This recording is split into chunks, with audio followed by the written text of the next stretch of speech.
নমস্কার বন্ধুরা, শুভ সন্ধ্যা। অনেক অনেক শুভেচ্ছা জানাবো। আজকে বিশ্বকর্মা পূজা, আবার বিশ্বকর্মা পূজারও অনেক অনেক শুভেচ্ছা তোমাদের প্রত্যেককে জানাবো। বিশ্বকর্মা পুজোর দিনকে গাড়ি পুজো করা হয়, সেটা আবার নিজের বাড়িতে নিজেই গাড়ি পুজো করে ফেললাম। সকাল থেকে উঠে কোনো ব্রাহ্মণ পেলাম না, সেদিনটা তাদের বিশেষ দিন, সব জায়গায় পুজো করতে হয়, তাই ডিম্যান্ডও অনেক বেশি।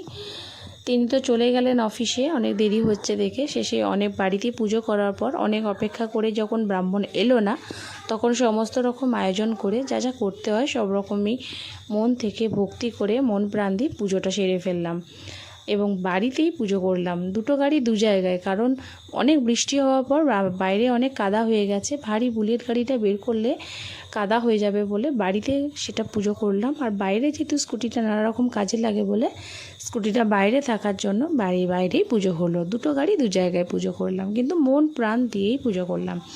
আমার মতো কারা কারা বাড়িতে এভাবে নিজেই গাড়ি পুজো করেছো, অবশ্যই সেটা কমেন্ট করে জানাবে।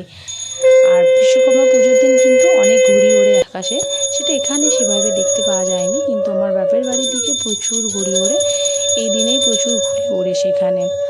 তাই ভিডিওটা কেমন লাগলো, এই ছোট্ট মিনি ব্লগটা অবশ্যই জানাতে ভুলবে না। যদি ভালো লেগে থাকে লাইক কমেন্ট করে পাশে থাকবে।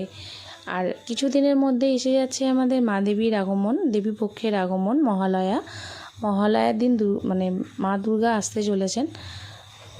তাই সবাই খুব ভালোভাবে শপিং করবে, ভালোভাবে পুজোর মজা করবে। আগামী শুভেচ্ছা দুর্গা পুজোর প্রত্যেককে জানালাম। তাই ভিডিওটা এখানেই শেষ করে দেবো। আবার দেখা হবে অন্য কোনো ভিডিও নিয়ে। এখানেই শেষ করলাম। টাটা।